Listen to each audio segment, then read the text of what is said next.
Welcome to another episode of Two Ales and Hockey Tales with Wally. And today I am so excited to have on a 65-year-old from East York, Ontario. He was the head coach of the Brampton and North Bay Battalion for 22 seasons.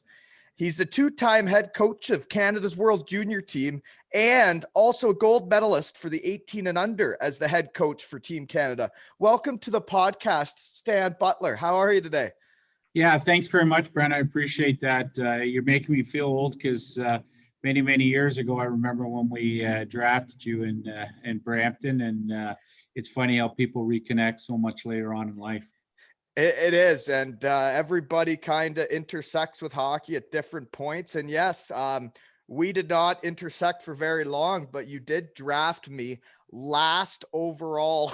Do you remember? I was the very last pick of the draft. Well, I wasn't going to bring that up, but yes, the 1983 draft, and it was interesting because it was 2 days of the draft. So the second day you were allowed to pick, the top 83s you got, and each team got to pick 8 guys. So we were fortunate enough to pick you, and obviously you went on to college hockey and proved us that we were picking players that had talent. Well, yeah. Well, thank you. There's a few things I remember about my short time in Brampton. One of them was when I made the decision to, instead of play an exhibition game, was to in fact go home and try and get the scholarship. And I remember having a very short conversation with you in the lobby of the Brampton Arena. And you just said, we're not sure where you fit in. You're still pretty undersized. You're pretty young. But we did think you were going to be on the team, and maybe you haven't played as well this time as I think it was like the summer camp. But you were so honest with me, and you said, if you think you can get a scholarship, then go that route. And I think there's a lot of people in the hockey world that don't do the best thing for the kid, and you did that for me. Well, I've always tried to be as honest as I can with people, and the way I look at life is that there's a chance you might always run back into somebody, and the one thing you want people to always say about you is you were honest with them. And fortunately or unfortunately, as I got older and stayed in the game, sometimes the honesty that you gave people was not what people wanted to hear anymore. Yeah. Yeah. Well, people have gotten a little bit more sensitive too, right? Than they used to be, maybe, in the game. Well, hey, to me, it's a sport where, you got to communicate, you got to be honest. And as an athlete, I'd always want to know exactly where I stand. And I mean, I think I did that a lot over my years in major junior. When there was players that were undeciding on what to do, I always, told the players that, hey, if you think you can get a scholarship and that's the best thing for you, then, by all means, that's what you should do, because the last thing you want to do is, player plays exhibition games or whatever, and then it doesn't work out. And then, in the back of their mind is always, well, maybe I had other opportunities in the game of hockey. Yeah. And I think that's how you stay on a team for 22 seasons, is by being a good person, treating people with respect. And I just want to say thank you. And as we've been saying on this podcast, give you your pad tap, because I had a couple goalies on, and that we were giving each other a pad tap. So that's it. So thank you. Yeah, I guess the next thing is, where and what are you doing now? Well, basically, I'm basically not doing a whole lot. I guess I have a title still with the organization, special advisor to the owner. This particular time with COVID on, there's really not much to do. I live in North Bay, Ontario. I stayed here after my coaching was done with the battalion, and I live with my dog Crosby. He's a Siberian Husky, and named after a player that I spent a lot of summers with training many years ago in California. I had the privilege of training the player and developed a strong relationship with him and the family. So I thought it was only appropriate to name my dog after him. Well, yeah, no, he's pretty well one of the best of all time. So yeah, I've never had the chance of meeting them, but that's pretty neat that you've got to know them and train with them, because you do get to know people very well in the summers. Like I got to know quite a few NHLers just from training in the summers, you know, in your little tribe or wherever you're living. There's the handful of pro hockey players that all find each other, right? Yeah, you got to get on the ice and you got to play. And I mean, I used to go. It was actually I still remember. I went to I ran camps for CAA, which is Pat Brisson, which is a big hockey agency out of California. And I remember the first year was kind of interesting because there was this 14-year-old kid coming to this camp, and all the other guys were already NHL first-round draft picks. And I was like, you know, it was a really interesting situation. And then, you know, what happened was they asked me if I, you know, would like, if I mind having a roommate. And I said, yeah, no problem. And guy came in and says, hi, I'm Troy. I said, hi, I'm Stan. I said, what are you doing here? He says, my son's here.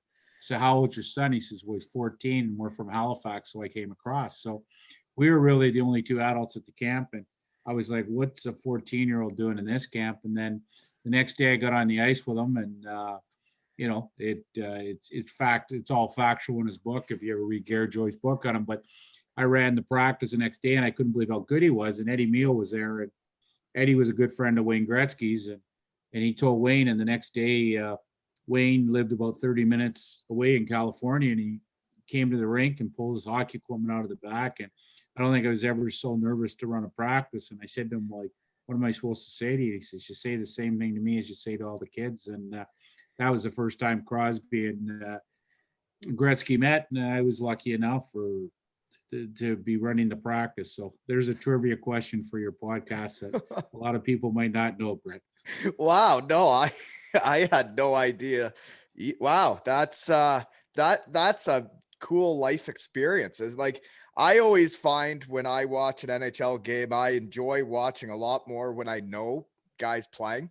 I just, because then I can watch a certain player and zone in on them. And for you to know the best around for the last decade, that's pretty wild. That's pretty Yeah, cool. it's kind of been neat. I've got to go to a couple of days. I have a special needs daughter, and I got to take her to a couple Stanley Cup parties in Cole Harbor that were pretty neat. And yeah, I've been pretty lucky. I mean, when I look at your age, I had a guy named Jason Spezza that's the same age as you that's still playing for the Leafs. And I mean, Zdeno Chara played for me out in Prince George. So Brent Burns, and go on and on. But I've been really, really lucky that I've been blessed to have the opportunity to coach a lot of great players.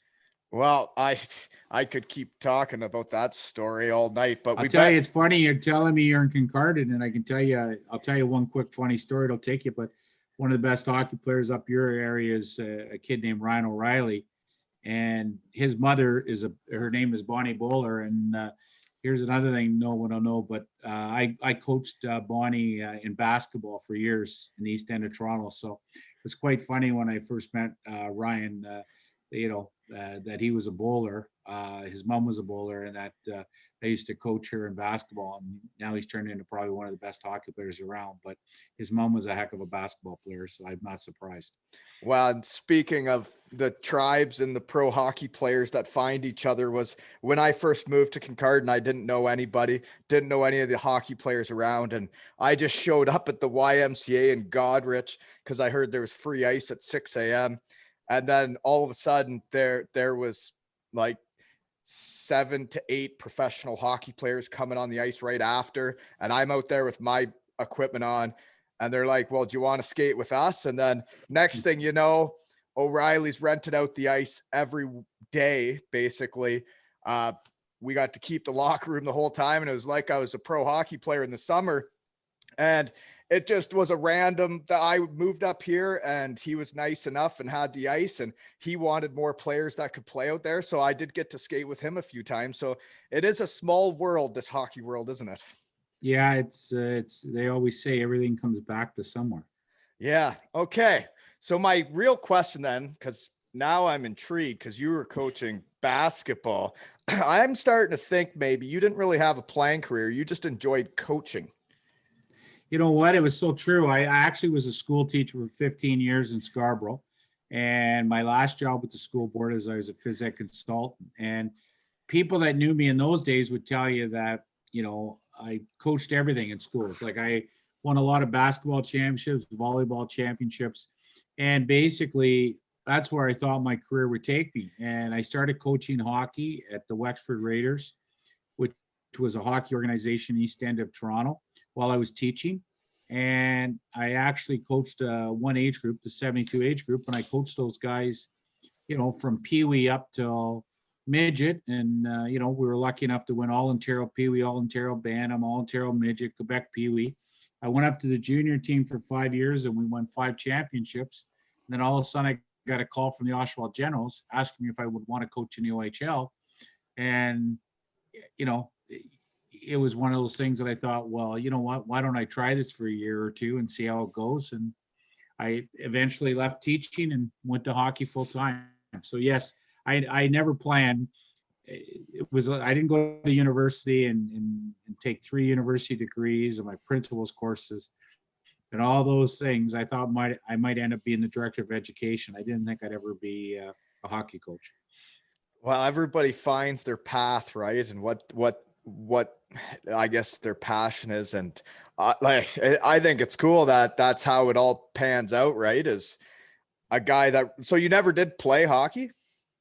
Yeah, I played. I mean, I played up to junior, like what they call junior B now. I played AAA hockey and things like that, when I was young and in the community I was at. But, I was by no means, I was a good athlete.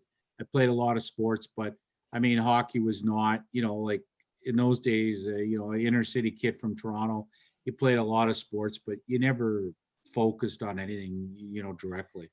Okay. So I guess we kind of got into it because my question was, you got into coaching, but then how you got the battalion job, because my research team, which is me, did see, because I remember, I think I was drafted. So I was coming in, it would have been your second year of existence, right? And the first year must have been a real grind because I think you won about 5 games or something. Yeah, it was tough. Like what happened is, my career is I started with Oshawa. I was there for 2 years. My first year in Oshawa, we set a record for NHL draft. We had 10 players drafted off that team. I don't think that record will ever be broken. In the 2 years there, then I went out to the Western Hockey League and I coached the Prince George Cougars, and that's where I had Chara. And we had 9 guys on that team playing the National Hockey League.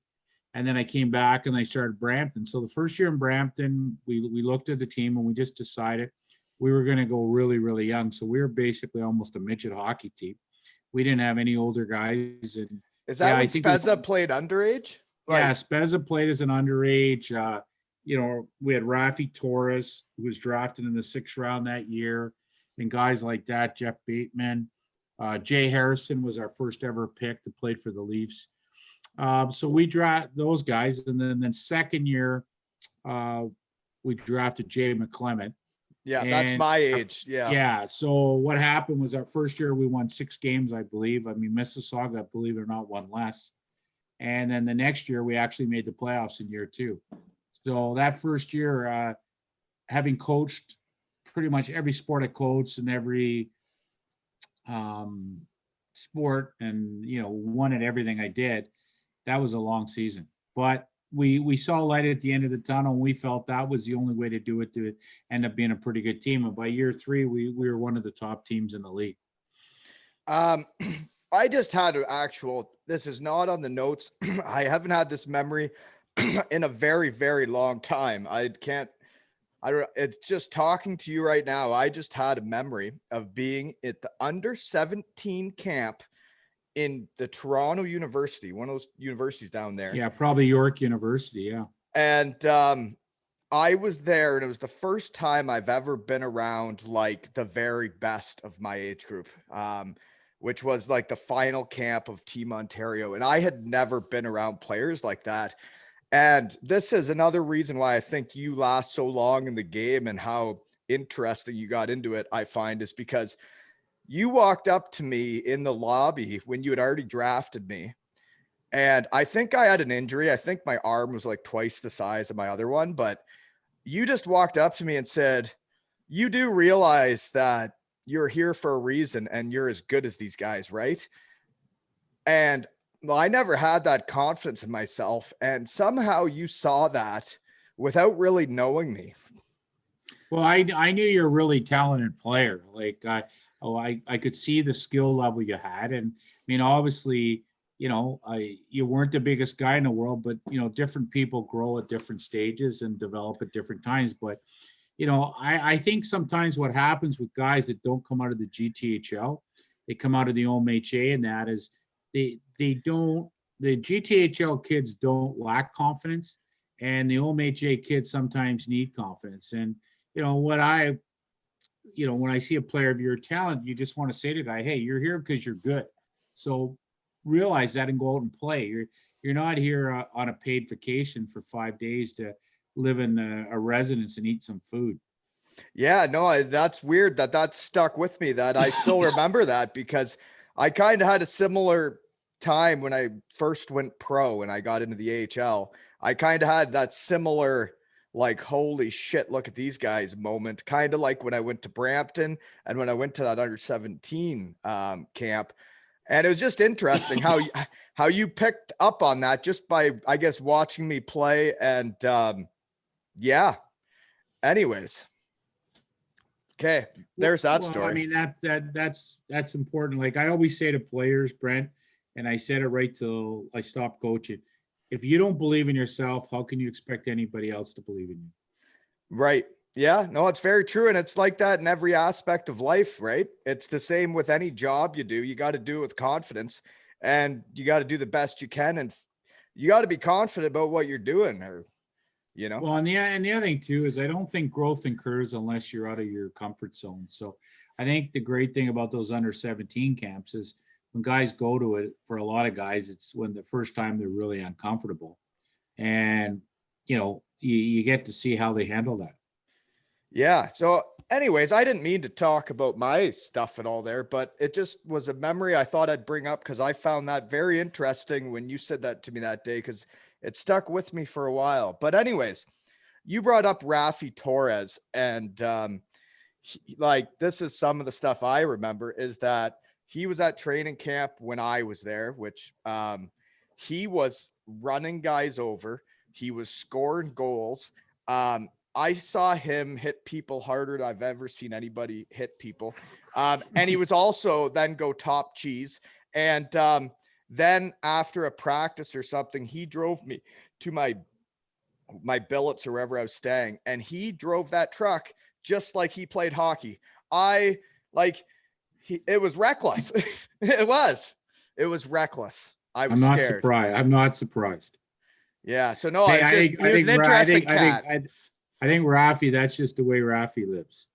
I mean, I actually went to his retirement party there a year or two ago. And I mean, pretty much all the stories are pretty consistent the way we all remember them. Right from the day he started in junior till his last game in the National Hockey League. No, he was really nice to me though, for just being a young punk of a rookie. He was nice enough, and he drove me wherever I had to go. And no, I really liked him for the very brief 48 hours or whatever it was I was there. Okay. So I think that's when you coached the World Juniors. Is he not on that team? Because I remember that because I would have been drafted by both of you, and I'm watching the World Juniors going, wow, I could have been on that team with those two. Yeah, no, Rafi, the first year I was the head coach. I mean, 99, I was the assistant coach. Tom Rennie was the head coach, and Claude Julien and I were the assistants. And then in 2001 was the first time I was the head coach. And Russia and Raf was on that team. In fact, he got the winning goal in the bronze medal game. Spezza won the face-off to him, and he won time to pass a goalie named Hendrik Lundqvist. That's right. He wasn't a bad goalie in the NHL.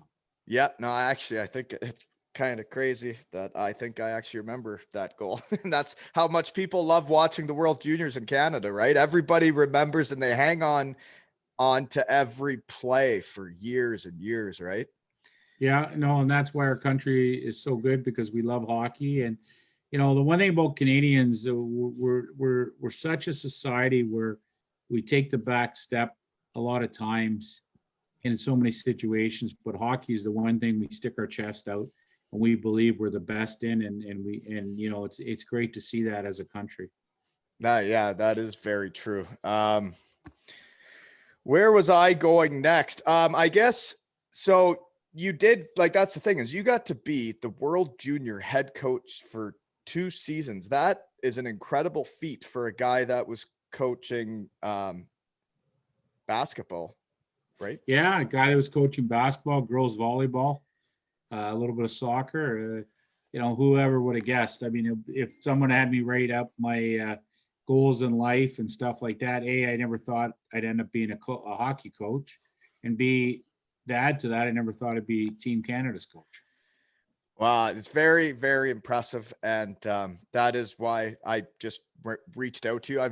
I was wondering if, like, so do you remember all the players you draft? Because I was wondering if you would even remember me, or if you had to do some digging to try and Yeah, figure no, out who no. I I knew, was. I knew. You know what? Not only do I remember drafting you, I could probably tell you the order that we drafted that year, and I also followed your career a lot after you left, because just because players don't play for the battalion, players that you draft, you want to see them do well. And you know, I knew you went to Western Michigan. I mean, I've been to Lawson Arena enough times, in Kalamazoo, and you know, it's kind of neat to watch guys. Like I said, yeah, I had players go to Western Michigan, and it's kind of neat to follow the career. And I mean, when you got the scholarship and you know you played very well there, I mean, that just reaffirmed what I knew about you, was that you were a talented player, and it's just happy to see guys go on and get what they want. Yeah, no, it's I guess that's what this podcast is I get to talk to all these people that I got to watch their career, because we intersected at some point, and we had a couple conversations that when you're a 15-year-old kid, you remember the head coach of the OHL team says to you. And I think those coaches in the world have a very important job, right? Because those kids hang on everything you say, right? Well, and I mean, what you're trying to do is not only are you helping them in their hockey careers, but you're trying to help them in life. And you know, like at the end of the day, what do they say? 2% of players in the Ontario Hockey League make the NHL or whatever, and it's the best development league in the world. So you're going to have a lot of players that go on to do other things. And you know, quite frankly, when you coach as long as me, I have lawyers, I have doctors, I have police officers, I have, you know, I mean, I think Nathan Parrott lives up around your area, and he, you know, he's working up there, and I think the power generation plant. So, I mean, different guys are going to do different things, and it's always neat for me to when I talk to former players of mine, and they'll bring up something about what I said to them, or and how they apply it to being a parent with their kids or in their job or whatever. And that's what I always tried to do. I always tried to not just be a coach for players, but be, you know, someone that was a mentor and someone that could try to shape how they looked at things, and hopefully allow them to do things later in life that, you know, that would stay with them forever. Yeah, no, I I think that's exactly what you did. Yeah, and I guess that's why I wanted to bring you on for your pad tap, because the very brief moment I knew you, yeah, it's obvious who the good guys are in hockey, um, and yeah, you definitely showed me that in the brief time I knew you. But anyways, couple more questions. Was I guess you already answered one of them, which is some of the best players you've coached, which I believe we got off on the start with Crosby and O'Reilly, or all these names. But what are some of the best seasons you had as a head coach? Well, I mean, 208, 209, we lost in the finals to Windsor in the finals, the OHL final. That was a tough year. They ended up winning the Memorial Cup. That was a stacked team with Taylor Hall, Ryan Ellis, Adam Henrik. They were a heck of a team. That was an exciting year in Brampton. I mean, I think in the 15 years we were in Brampton, we won our division 5 times. I think we went to at least more than one round of the playoffs. I want to say 8 times. I mean, we, you know, which is hard to do. And we always played in a, you know, like unfortunately in an empty arena. So once you got the playoff time, teams had a real advantage. I think my first year in North Bay was a great year because we weren't picked to be very good. we didn't have a guy with over 60 points on our team, and we upset Oshawa in the Eastern Conference, and that was DJ Smith's team. And we ended up losing to Guelph in the final. When I went to Prince George, they hadn't made the playoffs in 15 years before I got there. And we went, that year was a Cinderella year. We were the 8th seed, and we knocked off the Portland Winterhawks in the first round of the playoffs. And that was guys like Brendan Morrow and Marion Hosa. And then in the second round, we knocked off a very good Spokane team coach for a guy named Mike Babcock. And so to go to the finals with that team was neat. And then obviously, you know, even though it was only junior A, but at Wexford to win 4 consecutive, now they would call Dudley Hewitt Cups in a row with all different players. And in the 5 years I was there, we had 70 full ride scholarships. So that would give you a perspective, you being a guy going that, you know, that was pretty good too. I don't think too many junior A teams did that in those times. Okay. Yeah. So the Wexford Raiders, that's the tier 2 junior A, right? Yeah. Like that was Anson Carter, who was drafted out of there and then played at Michigan State, played in the NHL, Stephen Guala, you name it. I mean, we would pump out between 12 and 15 full rides a year on that team. So they just come in, play a year or two, and they're gone. And they just one year. Most guys are one and done. And a few guys would play 2. But you know, like we had guys go. Like I mean, you look at the CCHA at the time. We had guys go to Western Michigan, Miami of Ohio, Michigan, Michigan State. We had a lot of guys go to Harvard, Yale, Dartmouth, Union, Clarkson, St. Lawrence, UMass Lowell, Maine.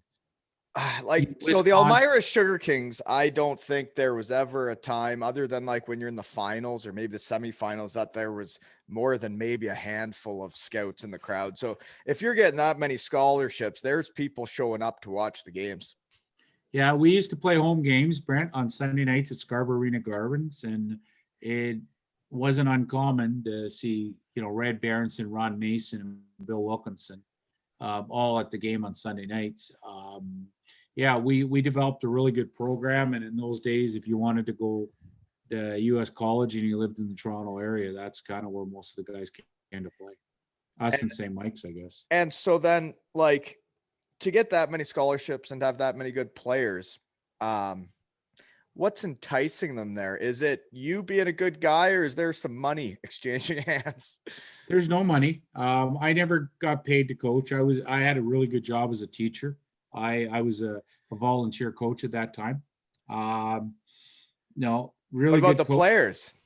The players came because I think the coaching was good. Yeah.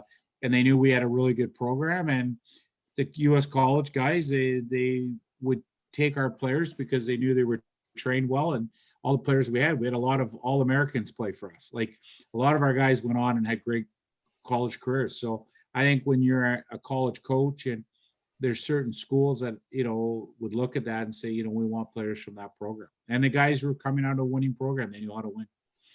I totally agree with that. I think so I guess that's part of my story, is I learned how to win when I didn't stay with you, because I went back to Elmira and we ended up winning the championship. And I think that really shaped my career, because I did win in junior and learned about playing 20 something games in the playoffs and playing 3 best of 7s and round robins, and all we had to do to win that. And we Jeff Snyder. Was Jeff Snyder your coach at that time, then? Yeah, I was right after him. I was a super fan when he was the coach. It was Kevin Block. I had 3 different coaches in 3 years in Elmira, but when we won, it was Dave Officer, which was the high school guidance counselor, because our coach got fired halfway through. He was very similar to me. Like he coached figure skating before. Yeah, he was a figure skating coach. Yeah, no, he's just like you. Yeah, I mean, I was a phys ed teacher. And that's what I did. I coached the junior A team just because I had played hockey at Wexford and I was giving back. Yeah, this guy actually came up with a 5 on 0 forecheck though, so you're not like him. He didn't quite know as much about hockey as you, but he did the best he could, and he brought people together. So, and that's what people that win championships do. And if you're winning that much, it all makes sense when you hear the stories. And like when I meet you, and I can tell how good of a person you are, and the way you treat my parents when you show up in Brampton, and how honest you are. That's what wins championships, is championship people, I think. And I was lucky enough to win a handful of times, and it was because you're with people that are great people. Yeah, there's a lot of things that got to go right to win, and that's what people don't realize. It's really really hard to win, and a lot of things have got to fall into place. Absolutely. Okay, one of my questions that I always wonder is, because now when I meet people, especially on the podcast, you can tell how people are. I think I could give a scouting report on every player that comes on based on how they podcast with me. But I'm wondering how often, like after a game in bantam hockey, are your scouts or you eyeing up the parents? Like, how big are they, right? You have to be looking at the genetics. Well, I mean, I think the scouts do that more. Like when you're a GM coach, like I was, you couldn't spend as much time as you wanted doing that stuff. You had to So, rely on your that scouts. was kind of what the scouts did. But there's no doubt, yeah, you rely on your scouts, and I think there's no doubt that they do bring stuff like that up, like but they're wrong sometimes too, because they'll say, "Oh, this guy's dad's small, his mom's small, he's going to be small." And if you look at Brent Burns and he saw his mom and dad, you would think he's going to be small, and he's 6'5". So I don't know if that thing kind of works sometimes, Well, but there's no doubt they do that. well, if you look at me and my old man, you pretty well nailed the pin on the donkey. Well, but I mean, that's why sometimes, there's different ways to develop as a hockey player. And sometimes if guys need more time, then they got to look at different routes, right? Like it is what it is. Like people find their ways. I've had a lot of kids that skated with me. Like I ran summer skates for 25 years in the summer. And I had guys that came through that program, and some of them were late developers, like Drake Cojulo and then Devin Shore. They're both playing in the NHL now. Very similar type players to you when you were that age. And they needed more time to develop, which they did, and they got to where they wanted to go in the end anyways. Yeah, no, everybody does get better at different ages, or I guess just stop improving or not improving at as drastic of a fashion, right? And everybody's got the different bell curve, I guess. That's why scouting's an inexact science, because you don't know where people are on their trajectory line. So you don't know if the player's as good as they're going to be, or if you don't know if the player's got a long ways to go. And scouts can say all they want. If they're honest, like I am, they don't have a clue. Well, and yeah, there's a lot of other factors that go in, especially when you're talking about young men.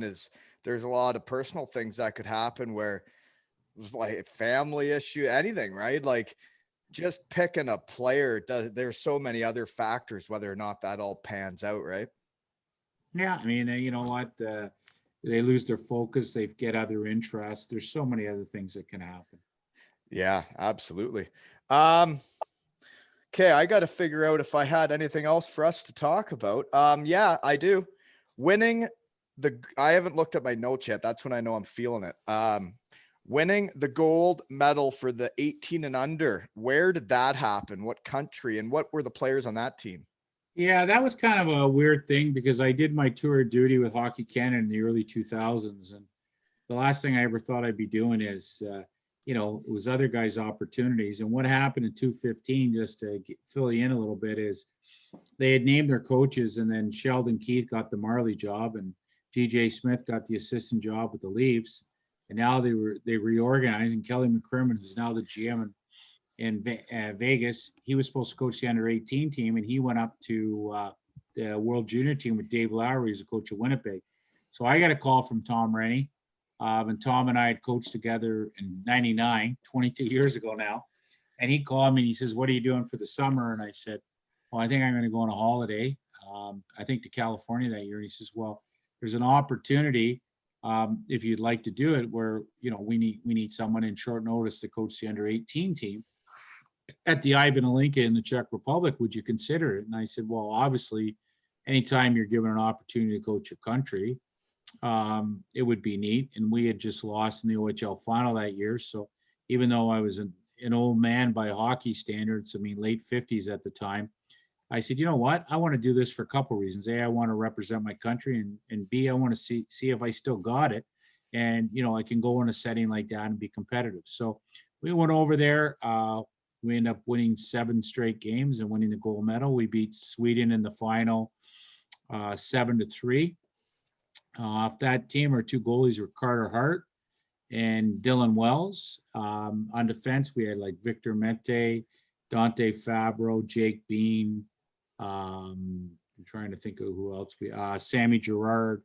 We had a very good defense, and up front we have Pierre-Luc Dubois, Tyson Jost, Nolan Patrick, Jordan Kyrou, Michael McLeod, Dylan Dubé, Will Bitten, Tanner Kaspic. We had a good team, so it was kind of neat to go and coach Team Canada again, and get to work with all those players, and obviously, you're playing against good teams, right? Like that's what sometimes Canadians don't realize is how good hockey is in other parts of the world, like the Swedes and the Russians, and that they're extremely talented. So that was kind of neat, and I think they had won 7 Ivan Olinka in a row, so it wasn't like there was any pressure on me, and we were able to get the job done, and it was kind of a neat experience. I actually got Andrew Werner, was my goalie coach, who's from Peterborough, and I knew Andrew since he was 9 years old as a guy that played against me in the GTHL. So it was kind of neat to share something like that with him as well. Yeah, no, winning a gold medal for your country. I think if any player ever gets that opportunity, they should do it. That's why I never really understood. I understand for some players, like the very cream of the crop for the world championships, that it can get tiring playing in the NHL, but to play for your country in the world championships, like you said, people don't understand in Canada how good these other countries are. Like I went over there and somewhat saw it, but like Switzerland is way better than you'd think. Sweden is, like, all of them are. And you look at the Swiss Elite League. I mean, that's one of the best leagues in the world. And I played a game against them. We lost 7-0, and they chanted, "What league are you from?" And we were from the second league in Germany, which was not very good, and they just polished us. Well, and playing in Germany, how good the DEL is, and and I mean, one of my favorite teams right now. My mother was from Belfast, Ireland, so one of my favorite teams are the Belfast Giants, for no reason other than that's where my mom was born, and I kind of follow them, in the British League, and obviously I know Adam Keith pretty well, Sheldon's little brother. Yeah, played for the Kitchen Rangers, and it's really, really neat to see how hockey's caught on there, and I've had a lot of players go over and play in those leagues, and so you try to follow those guys the best you can as well. no, I played in that league, and I played against Kiefer and Adam. Like he hit harder than anybody else I've played against. When he was playing in Belfast, like I used to try to reverse hit guys a lot, and there were a couple times where I thought it was possible, and man, he just hit so different than any other player I played against. Yeah, he was a hard-nosed player. He was tough. He wasn't as skilled as Sheldon. Sheldon was unbelievably skilled. Not that Adam was not, but he was a hard-nosed, tough player, and he played for Pete DeBoer there in Kitchener, and they had some good teams, and he was a big part of them. Yeah, no, and then he was such a competitor that I knew he'd do well in coaching, and now he's the head coach at Belfast after he was there playing. And yeah, it's interesting seeing all the guys that get into coaching and where it could take them. But like, you're the one guy that coached one team for 22 years. Like, look at the mess all these other guys are living with, moving all over the place, jumping around. Like, you stayed on one team for 22 years. Yeah, I was very fortunate. I was really lucky. I worked for a great owner in Scott Abbott. He was a great owner, and I had opportunities to move up a few times, but rightly or wrongly, I decided to stay where I was, and he was a great boss to work for. And my only regret in the time I was with him, although we had a lot of really good teams and great years, we came a little. We were close a couple of times and just missed out. I wish we could have delivered them a championship in that time. Yeah, it's tough when you're with great people and you don't actually get it done. I know the feeling. Because when you do win and you know what it's like, and you would have known with Wexford beforehand, when and with Canada, then like winning is just so it's what someone wise once told me, it's the exact opposite of losing. Yeah, that's a good analogy. I mean, maybe you wrote your MBA thesis on that. I don't know, but at the end of the day, that's a very true statement, man. No, actually, when I was moving here, I had a whole plan of working at the same generating facility as Parrot, and I wrote every paper on that place, and I know everything there is to know about the place. But no, I found good people at Superheat, and I'm doing heat treatment, and I'm running an engineering department, so it's all worked out here in Kincardine, Good. and I live in a great place. I'm right by the water, and yeah, no, we were like free agents out of hockey, and it was like, well, where should we live? And Kincardine really is. Don't tell everybody, but Kincardine really is like as nice No, as it gets in the world. listen, a lot of guys. I mean, Pete DeBoer is up in Grand Bend. Steve Biankowski, who's ran the Kitchener Rangers for a long time, he's up there. And I mean, you look at the O'Reilly family. I mean, his mother grew up in downtown Toronto, and they she met her husband Brian at Ryerson there, and they moved up to Godridge. So no, I've been in my when I was a kid, I played a lot of fastball too, and I was in a few tournaments in Godridge, and I actually I had a kid play for me that was originally played for me at Wexford that was originally from Kincardine. So I remember when the dad was getting transferred and he was moving to, I believe, the Pickering nuclear plant from the one up there. I actually drove up to Kincardine to recruit the player in Bantam hockey. Yeah, yeah. The nuclear plant apparently back in the day, if you were a good hockey player, they'd get you in. But times have changed and whatnot, and I ended up struggling out of hockey, and then I met a great guy at a playground playing with my kids, and one thing led to another, and now I'm working with great people at Superheat, and they actually are letting me run their engineering department. So, Now, um, good for you. You know what? Life's all about relationships, and if you if you have the type of personality that can endear yourself to other people and develop relationships, a lot of times it opens up doors, and then when you get through those doors, it's up to you what happens. yeah, yeah, and hockey players, when you look at it, like guys like you put you through, um, you realize how hard you can work, and yeah, like I think hockey players learn how hard to work because you do push yourselves a lot further than most people do in a day, right? Yeah, there's no doubt. Hockey players throw their watch in the garbage, and they know they got to do what they got to do to get done and the job done. And I mean, that's the way, whether you're a player or coach, right? You've got to get the job done, and no matter how much time it takes, that's the way it is.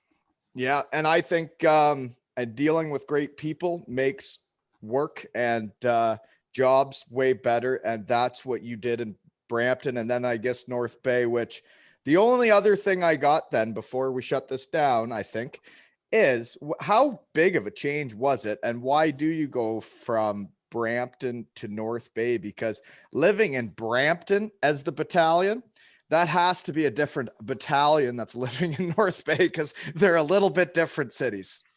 Yeah, no doubt. I mean, I lived in Scarborough, so I never moved. My wife was a teacher in Scarborough, so I commuted every day, which was people know where Scarborough is to Brampton. I was about an hour and 10 in the morning, and on the 407, maybe 2 hours home at night. So commuting didn't bother me. I used to stop and watch some AAA midget games on the way home. It was just something the owner made a decision. He just felt that the crowds weren't where they needed to be in Brampton, so he decided to move the team. And there's only 20 jobs in the Ontario Hockey League, and he asked me to move up here and coach the team. And our first 3 years up here, we had great success. The first year we lost in the final, second year conference final to Oshawa. They won the Memorial Cup, and then the third year we did well in the playoffs too. So we moved up here. It was being a guy that grew up in Toronto my whole life. It was a little bit of a culture shock, but it's probably similar to Kincardine, right?